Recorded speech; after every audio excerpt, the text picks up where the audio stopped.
It's just past 8 o'clock now, so I'll give the morning talk. And I want to talk this morning about some of the obstacles which happen in meditation.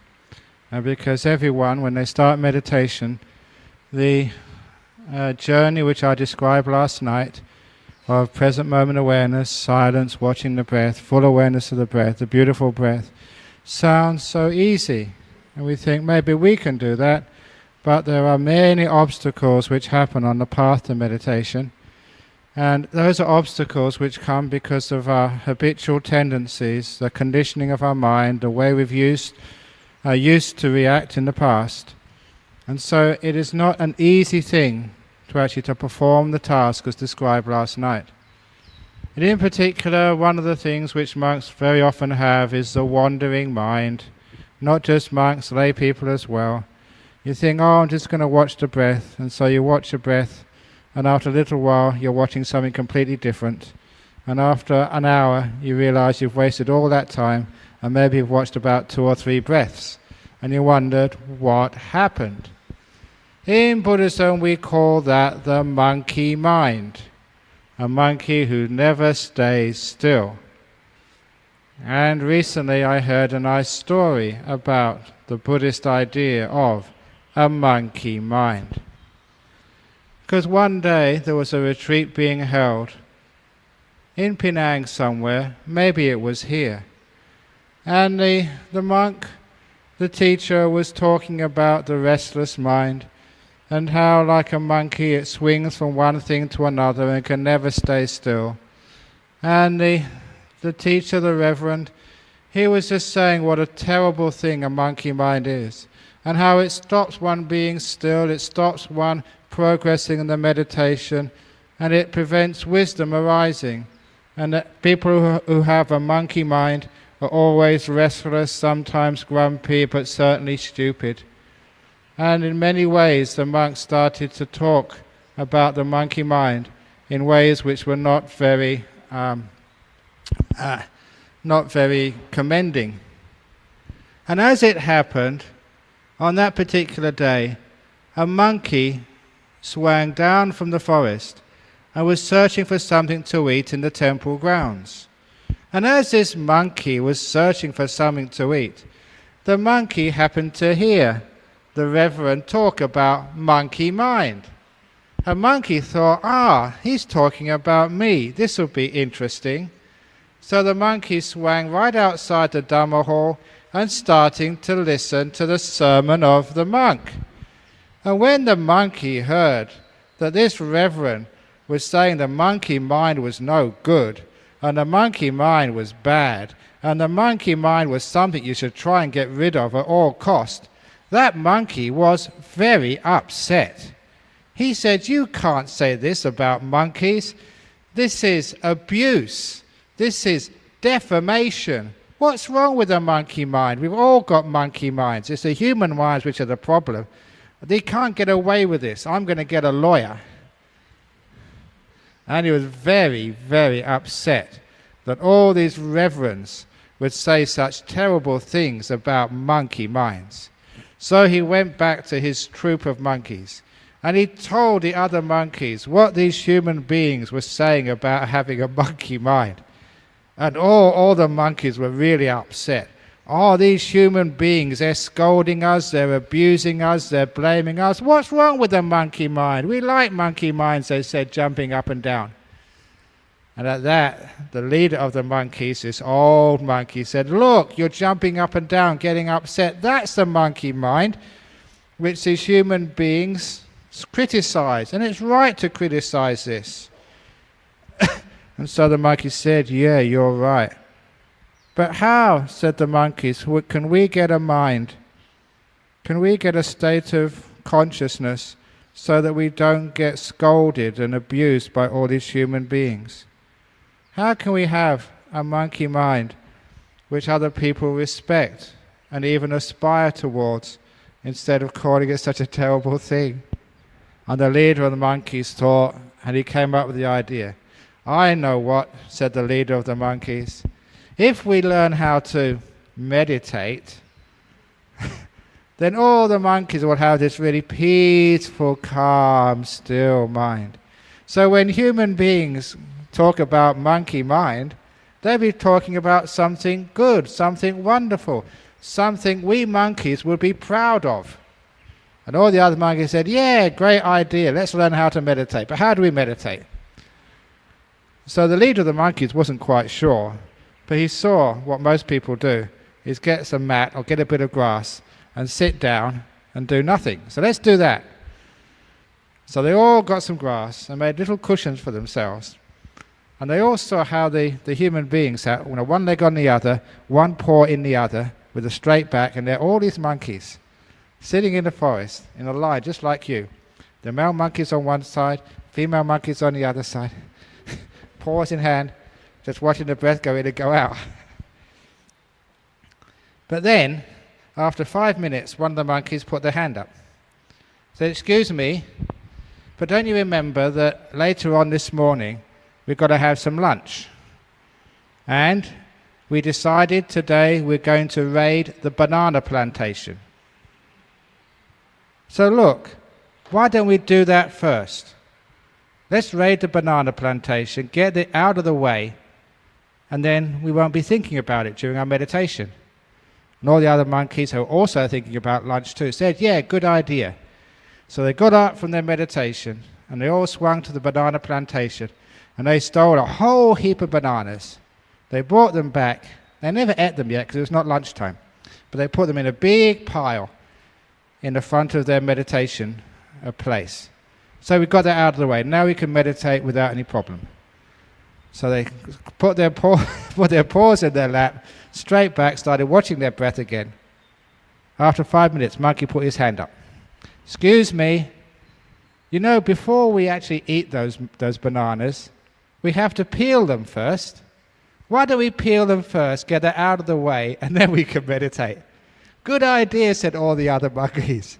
So they peeled all the bananas and put the bananas on the peels on the ground, a big pyramid of bananas. All ready, so when they finished meditation, they didn't need to waste any time. So they all sat down, crossed their legs, put their paws in their lap, and started to meditate. After 5 minutes, one of the monkeys put their hand up. Excuse me, I've got an idea. Before we actually eat those bananas, we've got to put them in our mouth first. Why don't we do that first? Get it out of the way. So as soon as we finish the meditation, we can actually eat straight away. Good idea, said all the monkeys. So they all got bananas each and put them in that. They didn't eat them yet, they just put them in their mouth. There's always some monkeys put 2 bananas in their mouth, and even 2 or 3 put 3 in their mouth. There's always very greedy people. And so all these monkeys sat down, crossed their leg with their paws in their lap, with bananas sticking out their mouth. And of course, as soon as one of them closed their eyes, then all the others started eating. And by the time they finished the bananas, it was the end of meditation. So they never got any meditation done anyway. And the moral of that story is, don't be like a monkey. It's another couple of hours to lunch. So don't think, I'll get this out of the way and then I'll meditate. Or I'll get my food all prepared. I'll peel all my bananas and I'll even stick them in my mouth and then I'll meditate. That is what's called a monkey mind. So, if you start planning what you're going to do next, if you start thinking, I'll just think of this problem I have in my business. I'll think that out first of all and then I'll meditate. Or, I've got this letter I have to write, and I've got to put a piece of paper outside. Let's write that letter first of all, and then I will meditate. Or, I've got to sort this other problem out. Something happened to me yesterday. I've got to think it out first of all to get the solution, and then I'll meditate. That's what the monkey mind is all about. Getting everything out of the way and meditating later. That's why we wander here and there. Because we think all these other duties, these other thoughts, this other business, all the other things we have to do in our life It's more important we get that out of the way first, and then we'll take a rest. It is because of that people never find any rest in life. They're always getting things out of the way, always collecting the bananas before lunch, peeling them and even stuffing them in their mouth before time. Which is why in our societies, the only people who rest in peace are found in the cemetery. And that's a great shame. Wouldn't it be wonderful to rest in peace where you're still conscious and alive enough to enjoy it? So that's what we're doing in meditation. We're resting in peace. So don't think you have to get all your duties and business out of the way first. Don't try and collect all your bananas, peel them and stuff them in your mouth before you meditate. Leave that till later. Now you have free time. You don't have hardly any duties at all. You don't have to cook, you don't have to answer the phone, you don't have to clean things, only little things in the temple. You don't have any husband or wife to worry about, no children, no finances, nothing to worry about. Today's a holiday, the bank is closed, whoopee, I can't do anything. So instead, we don't allow the mind to wander here and there. Instead, we put value on just being here. We put more value on peace and stillness, on the breath, than anything else. Because whatever it is you value, that is what you keep in mind. So the only reason why a person wanders here and there is because they are not happy where they are. They want to be somewhere else. They don't value this moment. It's not good enough. I want to be somewhere else. And if you want to be somewhere else, you'll either get up from your cushion, or you'll stop walking meditation, or more likely you'll start thinking, planning, fantasizing, dreaming, anything other than be here. And then you qualify as the monkey. We should get these little t-shirts. I know that Chow Po said that some t-shirts would be sponsored. What I really wanted to write on those t-shirts was, I am a monkey. Give them to all the people who can't sit still. Girls and boys. But you don't need to be a monkey. You're a human being. So a human being should be smart enough to value this moment. So what you do, when you start meditating, just remember just how wonderful this opportunity is. Today you don't have to go to work. How hard is it going to work in the morning? To enjoy going to work and being in the office and doing all this stuff. It's so stressful. So many things to do. That's actually why people pay you to go to work. Your salary is a bribe to make you do something you'd rather not do. And if you enjoyed your work, don't tell your boss. Otherwise, he would stop paying you. So, it means that we can value this moment because it's free time. It's peaceful time. It's rest time. It's holiday time. It's a time to be calm where you have nothing to do. To let it all go and allow yourself to relax. So when you do get some present moment awareness, you're here. For goodness sake, value it. Understand this is precious, this is important. I know it's getting more easy these days to go on pilgrimage to the holy sites of India. And many of you have been on those pilgrimages. It's more comfortable than it used to be.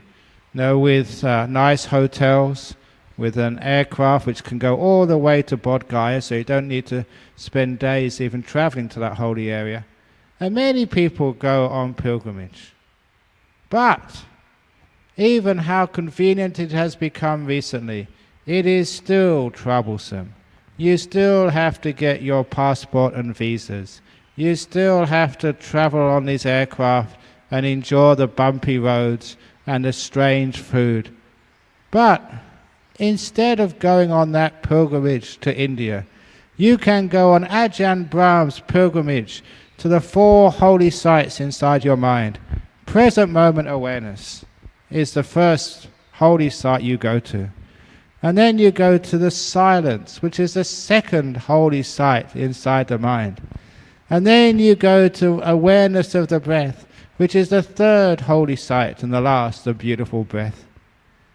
So these are holy sites, simply because they are very sacred and very peaceful. This is the path towards enlightenment. That's why they're holy. So when you get to any of these holy sites, say in India, do you waste your time by just staying in the hotel, sleeping or watching the TV? No, because you can do that at home. When you go to the holy sites in India, you want to spend as much time as possible in the Mahabodhi temple or looking at in the grounds of Kusinara or wherever you are. In the same way, when you get to the first holy site of present moment awareness, don't spend all the time looking at the TV set of your mind with all the different channels of this fantasy or that memory or this thing in the past. When you truly value this meditation and understand how important it is for your health, both mental and physical, then when the present moment comes, you think, oh, this is really precious. This is very valuable. I've got to look after this. Suppose somebody came today and gave you 100,000 ringgit in notes. Say, you help me, and this is a special Christmas Day gift for you. And it's going to be 3 days before you go home. You would not leave that 3,000, what does it say, 300,000. What did I say, 3,000 or 100,000? You would not leave that 100,000 ringgit in your room. You bring it up to this meditation hall, you take it to the toilet with you, you take it to lunch, you put it in your jacket or down your trousers to make sure it's always with you. You'd never lose it, you'd never leave it, you'd probably always be checking up on it every hour to make sure it's still there. Because 100,000 ringgit is a lot of money. It's precious. Do you think you could just put 100,000 ringgit in your room and forget about it? You'd always be checking on it. Why? Because it's precious, it's valuable. It's a lot of money.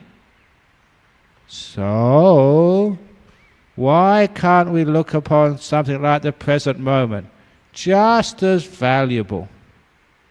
So we're always checking on it. Make sure someone hasn't stolen it. Make sure you haven't left it somewhere and lost it.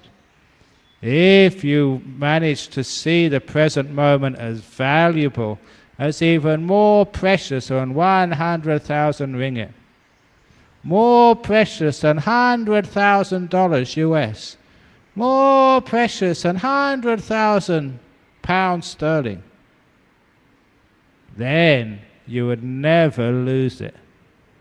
The reason why we wander off is because we don't value the present moment. We don't see enough benefit in peace. So, when a present moment comes, it's the first holy site of Buddhism. So, enjoy it.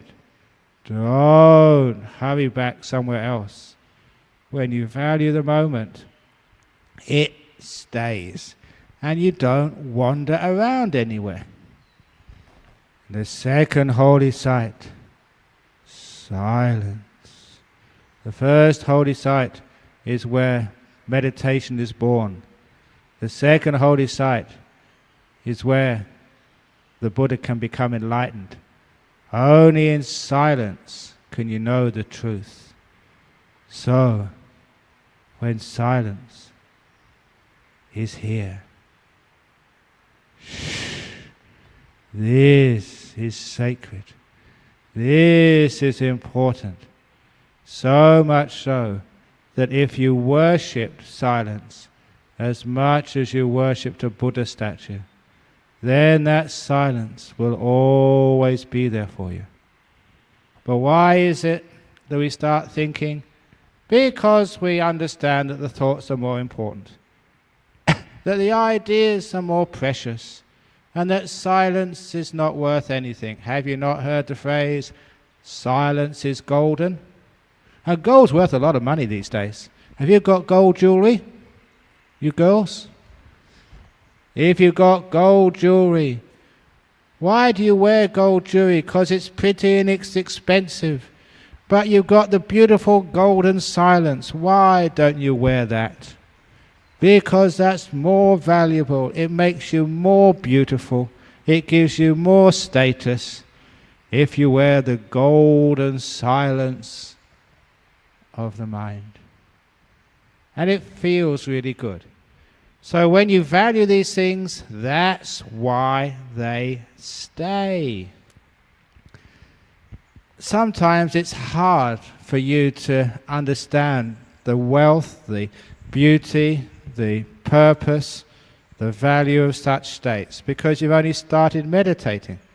It's just like a person who doesn't know what gold is. They dig in the ground, they see this yellow stuff. What's this? This is useless. I'm just trying to find some rocks to build my house. So they throw all the gold away, not realizing it's really valuable. Or they get closer and get these little shiny rocks like glass. So I don't want this, I want some clay to make some bricks. And they throw away the diamonds. This is what we do when we're meditating. We throw away all the gold, all the diamonds. And we just take this rubbishy old thoughts and keep those. How many thoughts have you thought in your life? How much thinking and planning and remembering has gone on? And how much of it is any use? Most of it is a waste of time. You make all of your plans and it never happens that way. So, for once, stop this inner chatter and instead enjoy the diamond silence, the golden, wonderful peace of the mind. So, value these things. When you get a bit of present moment awareness, look at it, value it, appreciate it, and then it will stay. When you get the silence, value it, appreciate it, see how precious it is, and then it will stay. This is not a false gold or a fake diamond you're watching, because these things are truly valuable. They are incredibly important. Just getting that much, some present moment awareness and silence, is enough to really start getting you mindful, aware, and getting some happiness and joy up in your mind. And then you start to feel the power of meditation, its benefit. And then when you start watching the breath is really important to you. What would happen if you stop breathing? You'd die. So the breath is so important. One of the ways which I've used to try and encourage people to see the importance of the breath is to understand that the oxygen which comes into your lungs, which keeps you alive, where does that oxygen come from? It comes from all the trees and the grasses and the bushes and the flowers outside. This is actually what produces the oxygen which keeps our species alive. So every time you breathe in, you're breathing in a gift from nature. And when you breathe out, and you breathe out the carbon dioxide and other waste products. Actually, the trees and all that's green take that in. So when you breathe in, it's a gift from nature. When you breathe out, it's your present back to all that's green in Penang. So by breathing, you're connecting with nature, being one with all the environment around you. And sometimes that inspires you and gets you interested in the breath. If that doesn't work, you can make the breath interesting by imagining that as you're breathing in energy and purity, because that is the energy of your body. And as you're breathing out all the waste products, including all of the sicknesses or illnesses which could be in your body, all the beautiful energy of life you breathe in, all the negativity you breathe out, all the kindness and love and health you breathe in, all the defilements and laziness and anger or whatever you breathe out. So if you make a little commentary with the breath, so you breathe in things which are really positive, breathe in peace, breathe in happiness, breathe in health, and breathe out all the sickness, breathe out all the negativity, breathe out all your problems. Then the breath becomes quite interesting, therapeutic and important. You find it's much easier to watch the breath. If that doesn't work, you can try counting the breath. Because modern people, like in Penang, are a goal-driven society, and you like to have some goal and achieve it, you can try counting the breath. One way of counting the breath is this.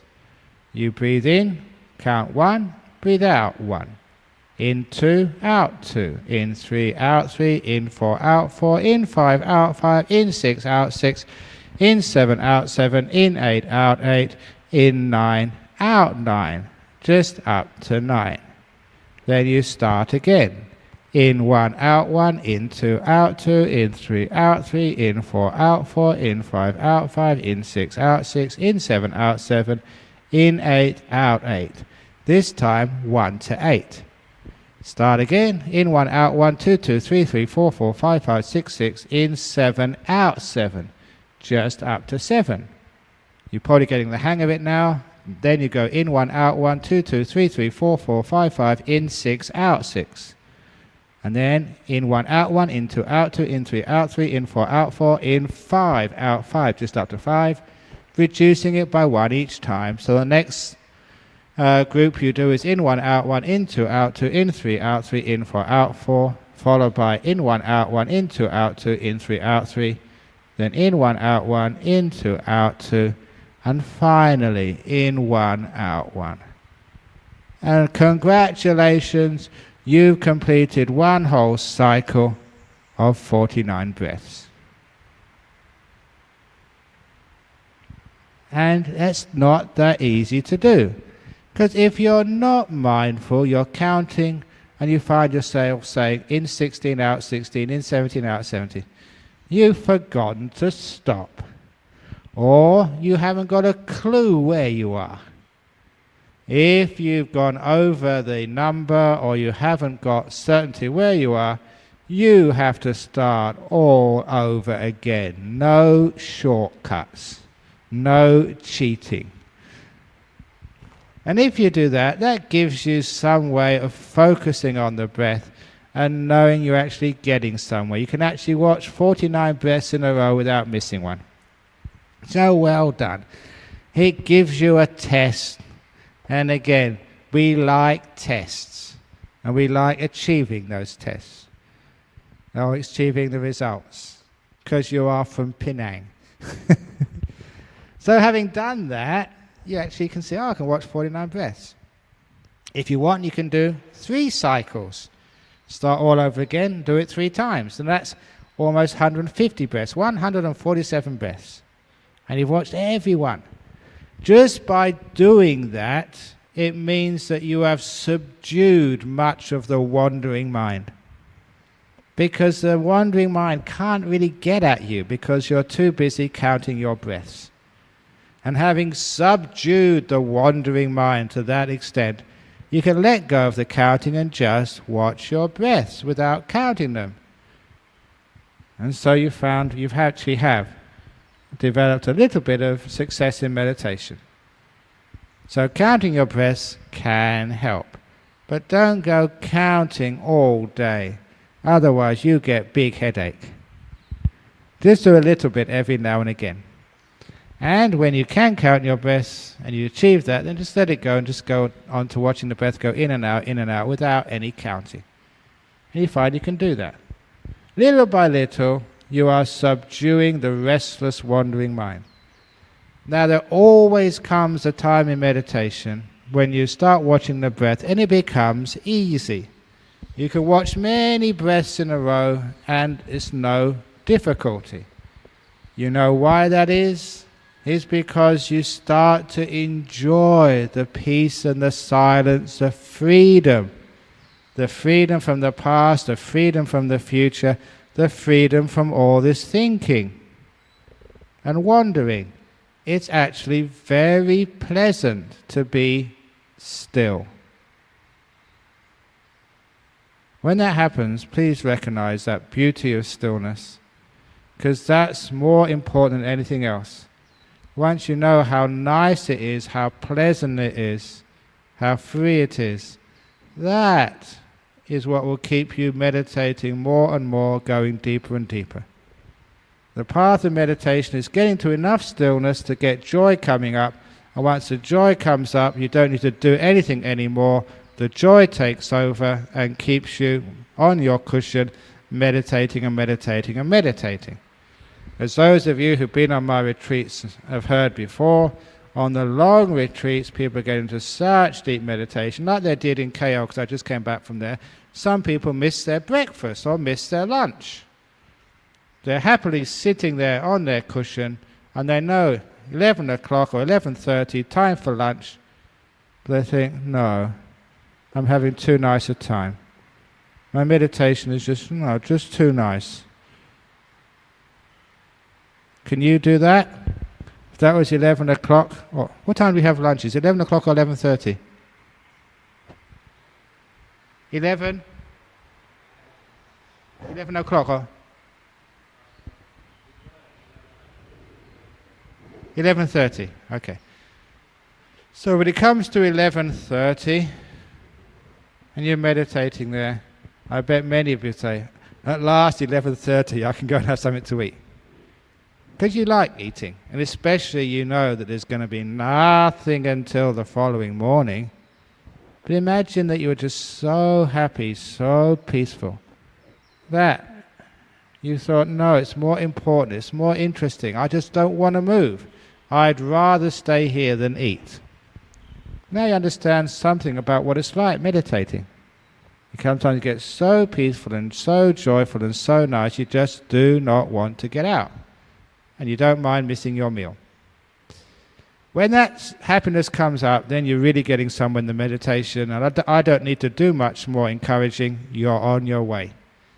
So that's the first of the obstacles, is the wandering mind. And to sum up, because you don't value the peace, you don't value the silence, you don't value the breath, that's why you wander off.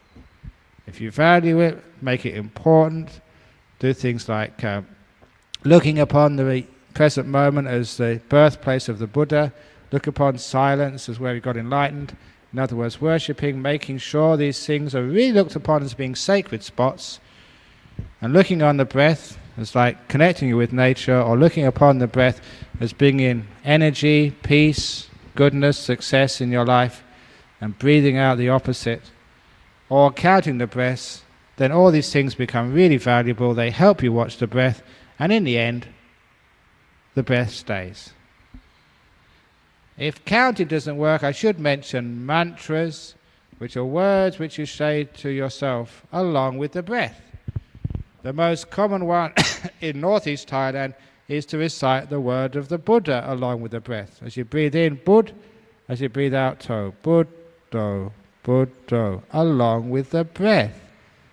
If that doesn't work for you, especially if you've been westernized and think a lot, the mantra which I ask people to do in the West is they breathe in, they recite silently to themselves, they think the word shut, as they breathe out, up, shut, up, shut, up, shut, up.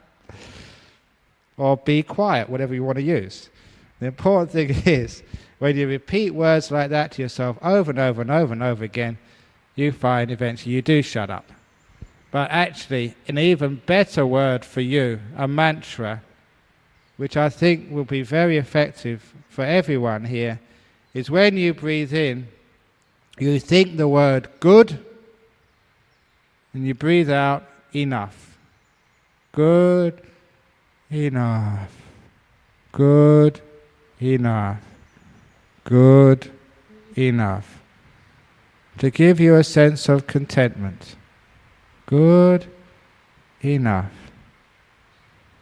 Good enough. And that will stop you striving and bring you peace. The other obstacle, apart from restlessness, is ill will, which is born of frustration. Any of you who meditate with willpower, I am going to conquer my mind. I am going to beat this obstacle. I am going to meditate. I am going to get into jhana this 3 days. I am going to get enlightened. Come on. I'm going to really try and go for it. Anybody who uses willpower like that will find frustration when they find that nature is much stronger than they are. And from frustration, you get ill will and even anger.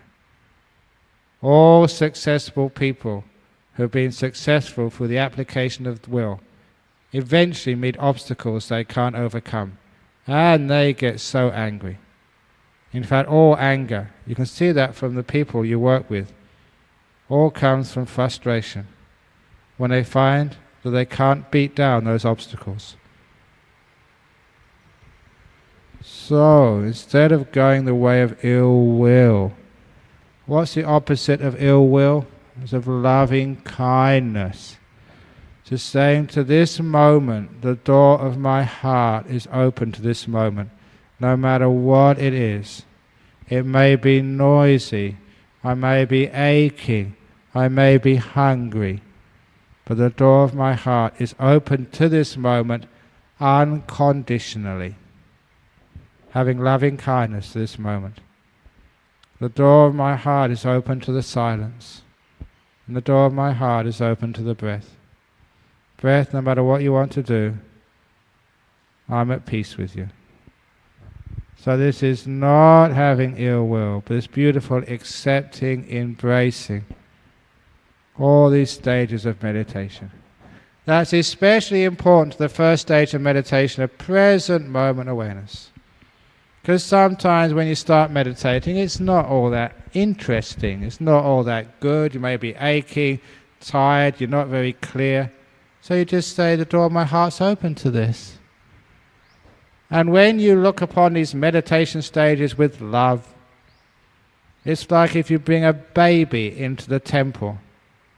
Even though I'm supposed to be quite a popular monk, if any of my disciples bring a baby in, everybody stops looking at me and asking their Dharma questions. They'll go and play with the baby. That's why recently in one of the groups in Singapore I'm the spiritual patron of, the Buddhist Fellowship. The last time I went there were so many babies in the temple. I rechristened it the Baby Fellowship, not the Buddhist Fellowship. There's so many babies there. And when there's a baby, people just look at the baby and they play with the baby and it's so cute and they want to hold it. Why is that? Because you love babies. So wouldn't that be wonderful if we had the same sort of love towards our breath? Oh, this little breath, isn't it so cute? And if you loved your breath that way, you'd spend so much attention with your breath because you like it. So if you actually look upon the breath with love, with kindness, with warmth, with gentleness, then you find your breath stays with you for a long time. Overcomes ill will. However, the biggest problem this morning for many of you is sleepiness. You're dull, you're bored, you just want to go back to bed. The first cure for sleepiness, and perhaps the most effective one, I'm not sure if you've heard of this way of overcoming sleepiness, but it's the most effective of all. And I found that my disciples have got the best results, and they've actually managed to overcome sleepiness this way. You know what that is? Going to bed. Go and have a rest. Now you may think, oh, that's just playing around. That's just giving in. No, it's not. It's working with your body. Your sloth and torpor, your sleepiness, especially on the first day of this retreat, is what we call old karma. It's come as a result that you've been working, thinking, worrying, struggling, running backwards and forwards. No wonder your mind is tired. And if you try and fight it, you're fighting with your nature. The monastery where I grew up in, Wat Nana Chat, there's a couple of monks from there now. In the good old days, not these days, you have it easy now. In the good old days when monks were tough, when there were no more cream puff, namby-pamby monks in those days. Oh, it was very hard. We'd always get up at 3 o'clock in the morning. We would stay up once a week all night. And the food was disgusting and horrible. And I was very keen. I'd always do the all-night sittings once a week. But I'd always get so tired.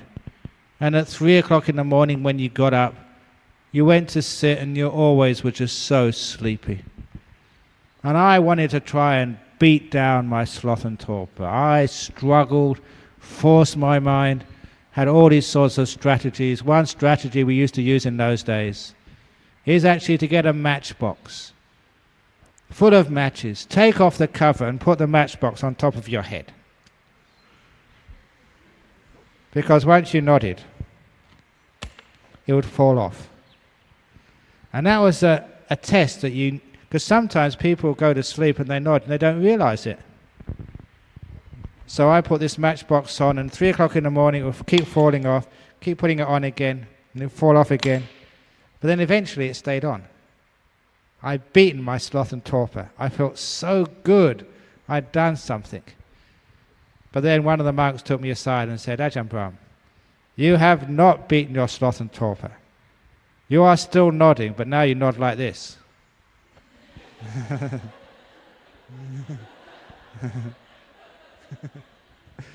So the matchbox never fell off.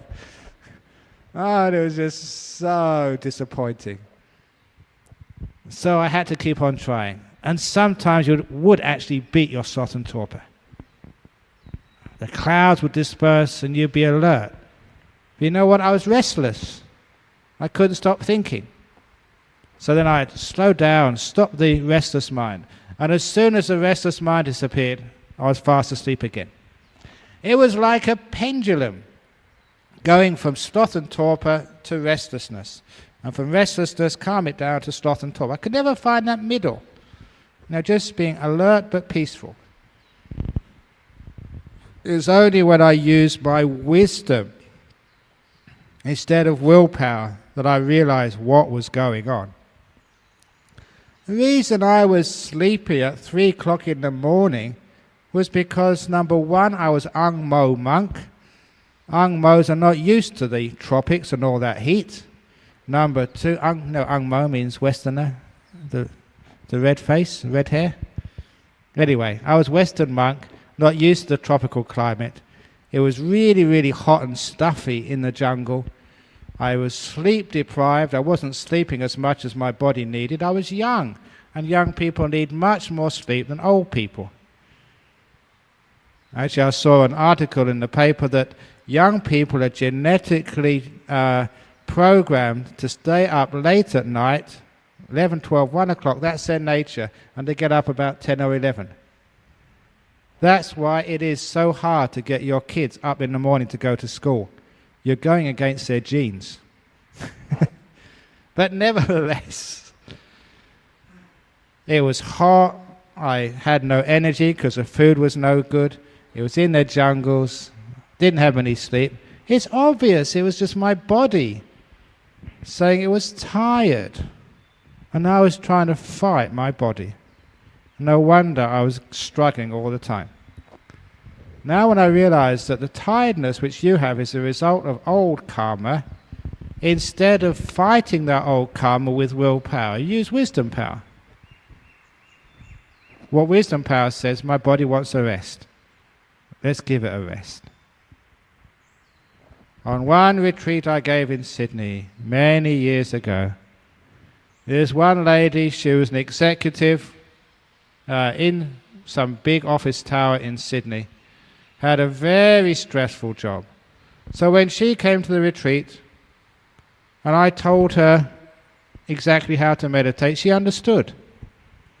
So the first morning, she never got up for the chanting or for the morning talk. She got out of bed at 7 o'clock to go for the breakfast. And after breakfast, she went back into her room and went back to sleep again until lunchtime. Then she got up again for lunch, had some lunch, and after lunch, had another nap. And got up in the mid-afternoon and did a little bit of meditation. And she told me she did that for the first 3 days, and all the other yogis in her room were so angry at her. And I told her, that's not anger, that's jealousy. They wish they had the guts to do the same. But I understood what she was doing, and I encouraged her, because this is what happened next. After 3 days of working with her body rather than against her body, she caught up on her sleep. She felt good, she felt relaxed, she felt easy. And so she started getting up earlier. And the next 3 days she caught up with all the other meditators in the depth of her meditation. By the end of the retreat, she was one of the star meditators, getting some very deep meditations. And I thought, well done, lady. You used your wisdom power instead of stupid willpower. Because she needed that rest. She gave herself that rest. And as a result, her body and mind were relaxed and at ease, so she could meditate without any problem. That's for you too, the first day or two of this retreat.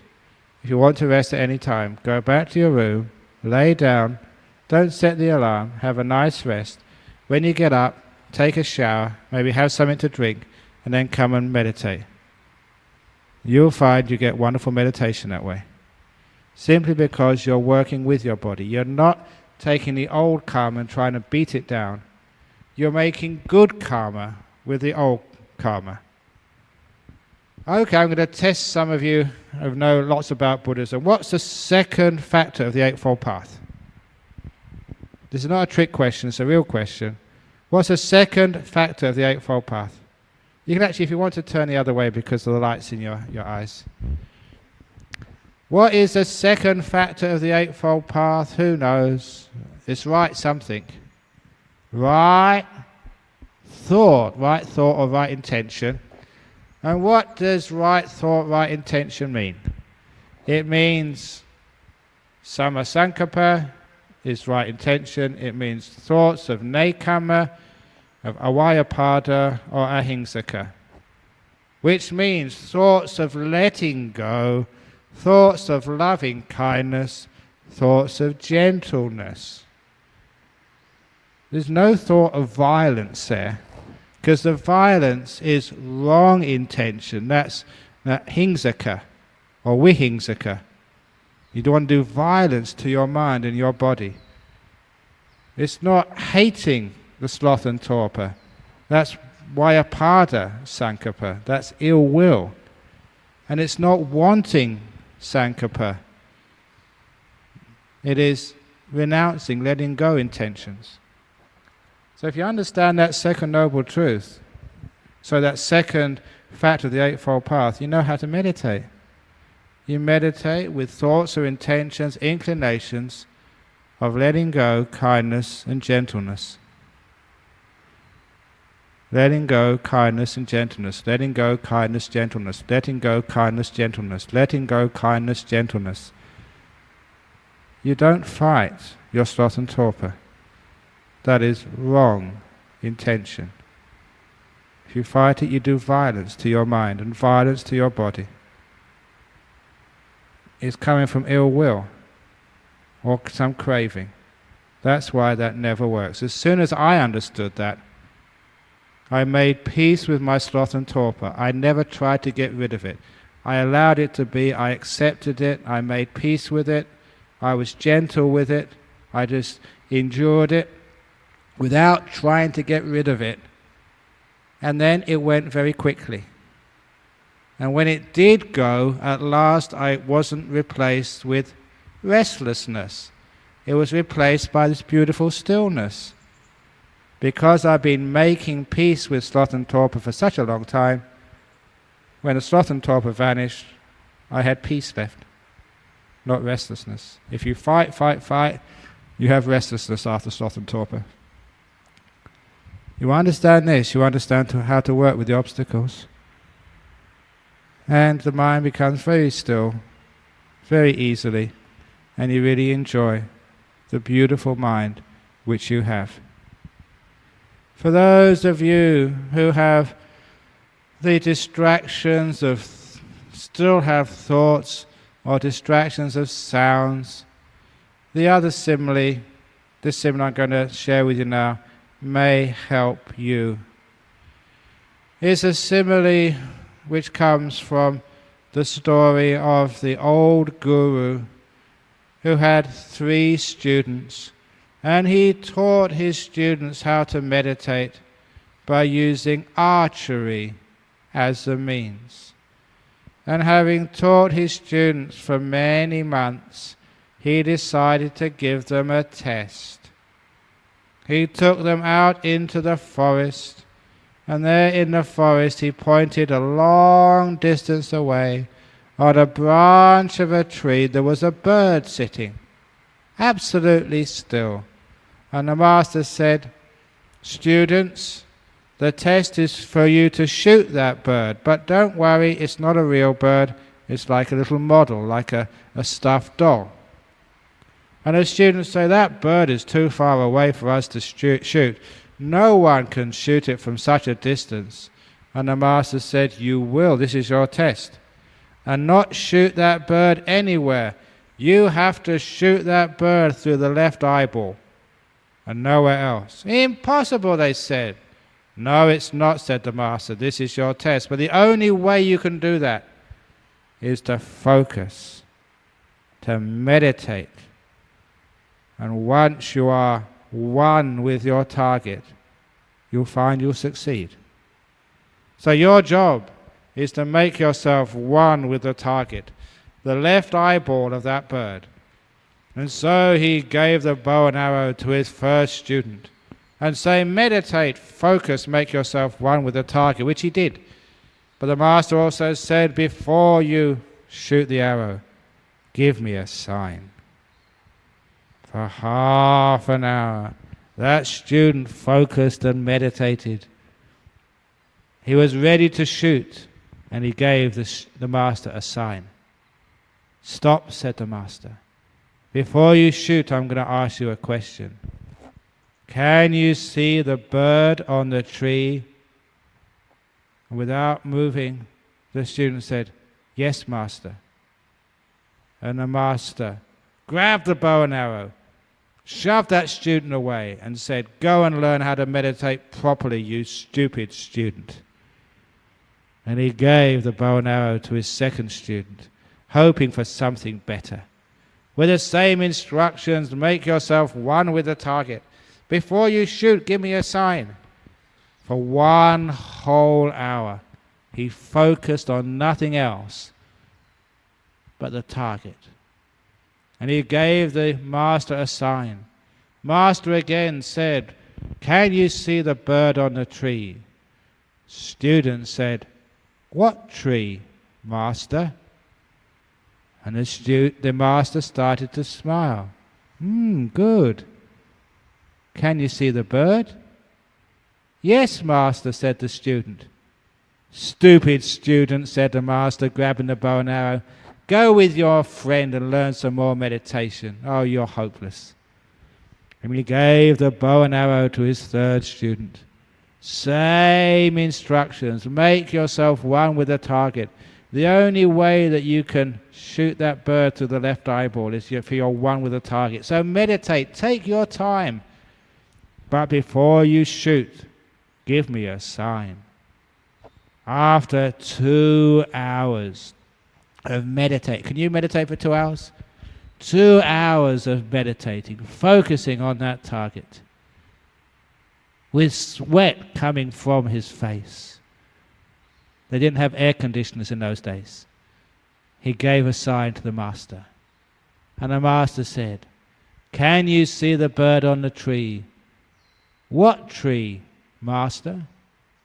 "Interesting," said the master. "Can you see the bird?" Student said, "What bird, master?" And now the master started to smile. "What can you see, student?" And the student replied, "All I can see, master, is an eyeball." "Awesome," said the master. "Shoot." And because that was the only thing in his field of vision, when that third student let go of the arrow, it flew right into the center of the left eyeball of the bird. Why? Because that's the only thing in his field of vision. This is called focusing. So, when you start to watch the breath, you may have other thoughts in the background, or sounds of people coming and going, or the traffic, or the sirens, or whatever. It doesn't matter. You're focusing on the breath. You're focusing on the breath so much that after a while, I ask you, can you hear the sounds? Say, what sounds, Ajahn Brahm? Can you feel your body? What body, Ajahn Brahm? What can you feel? Only the breath. And I say, awesome. That's called focusing. But don't worry about if you got the sounds and the feelings on the outside. Keep them on the outside, but center on the breath. Keep that in the center, just like that archer, just focusing on the eyeball. And after a while, everything else disappears. And that's called focusing. So, I've gone the hour. There's a couple of questions here which I will now answer. And then afterwards, if there's any other questions from the floor, I will answer them. Remember, in the morning talk, if you have any meditation questions, you can write them in. Is there a question box at the back? Yeah, there's some more. And I'll try and answer them. So you can write them during the day, and I'll answer them in the morning. But first of all, the first question. During sitting, when one has come to a stage where there is stillness and one tends to wait there, one gets lost most of the time. Can Ajahn please advise how to overcome this state of mind? When you are still, it's very good to have some object which you are watching, such as the still breath. So at least you know where you are. So you're watching the breath and it becomes more and more still. As you're watching the breath, first of all, you just know the in-breath and the out-breath. But as you watch more clearly, you start to see more. This is where you start to see the beginning of the in-breath, the middle of the in-breath, the end of the in-breath. You even notice the space between the breaths. When one breath is finished, another out-breath has yet to begin. And you see the out-breath begin. You see much more of what's going on in the same way when you're walking meditation, not just walking left and right. You see all the movements in the feet after a while. As your mindfulness begins to wake up and become more subtle, you see more and more. However, with the breath, after a while you just see the whole movement of the breath in and out. After a while, in and out disappears, just like the bird disappears. All you see is the eyeball. All you see is breath. What happens here is just like this is a simile from the Visuddhimagga, that when a carpenter is sawing a piece of wood, first of all the carpenter can see the handle of his saw and the end of the saw, but he just focuses just on that tiny area where the saw is hitting the wood. And after a while he cannot see the handle or the end of the saw. All you can see is 2 or 3 tooth blades of the saw just where it's hitting the wood. And so he doesn't know whether those saw teeth are at the beginning or the end of the saw blade, because they all look the same. In the same way, after a while, you don't know if it's beginning, end, or middle of a breath. In fact, you don't even know whether it's in-breath or out-breath. You just know it's just breath happening now. That's a very good sign showing you're focusing. You just know it's breath. But it's good to have something you're watching, then you're still, but you also got something to focus that stillness with. And eventually, the breath disappears. And as long as it's been a very beautiful breath, when it disappears, you have this mental image called a nimitta, a light comes up in the mind. And so you have something to be still with. So instead of just having stillness, which is a bit too difficult for many meditators to know how to focus on, either have the breath being still, beautiful breath being still, or the light being still. And then you never get lost. During a sitting, can one use more than one object? I.e., should breath become subtle, can one note sitting and touching and vice versa? Again, once the breath starts to become still, it's important to try and get that beautiful breath coming up so you're really enjoying this breath. It's so nice, so delightful.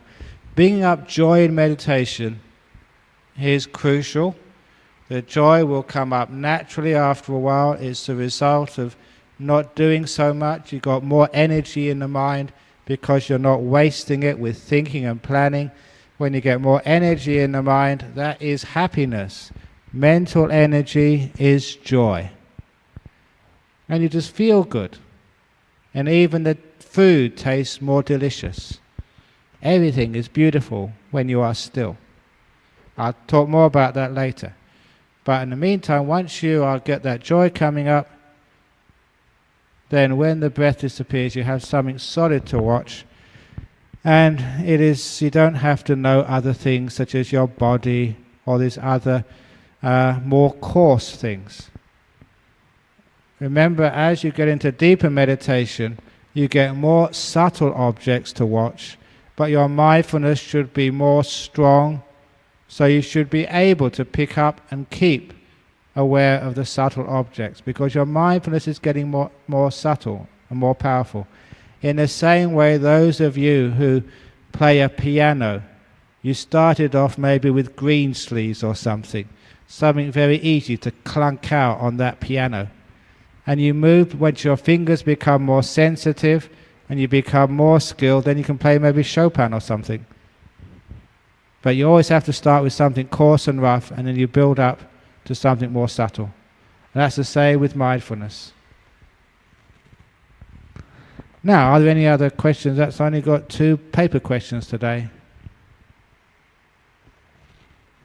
Any other questions? Overcoming the obstacles in your meditation. Going. Gone. Okay. So now you can sit meditation, walk meditation, or do death meditation. You know what death meditation is? Lying down and having a rest. Seeing what it's like to be a corpse. Okay, if you're really tired, take a break and just change the positions, walking, sitting. And if you really get tired and bored, go and have a rest for the first morning. Chalpo, this first morning there's no interviews, correct? Okay, no interviews today, unless afternoon. Yeah, afternoon will be good. Yeah, 3:30. Okay, anyone who wants an interview, 3:30 this afternoon, I think there'll be a list outside the library, you can just write your name in for later on. But this morning, it's free time for you. And interviews, it's only about meditation questions. Please, no personal life problems. Not about you're thinking of divorcing your wife, or you've had it up to here with your husband, or your kids are in big trouble because they failed their exams, or that you can't get a job, or your business is going bankrupt. Please leave those problems for another time. This is just meditation retreat. So just meditation problems, not the story of your life. Okay, that's this afternoon. Okay, happy meditating, everybody.